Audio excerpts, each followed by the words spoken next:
না আয়েশা বলেন ও ফাতেমা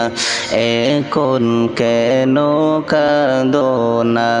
আরে দয়াল নবী কি বলেছেন দয়াল নবী কি বলেছেন আমায় একটু বলো না লা ইলাহা ইল্লাল্লাহ লা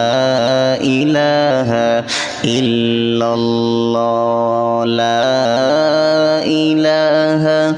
ইল্লাল্লাহ লা ইলাহা ইল্লাল্লাহ মা ফাতেমায় বলেন মাগো দিয়েছেন আব্বাই বলিয়া মা ফাতেমায়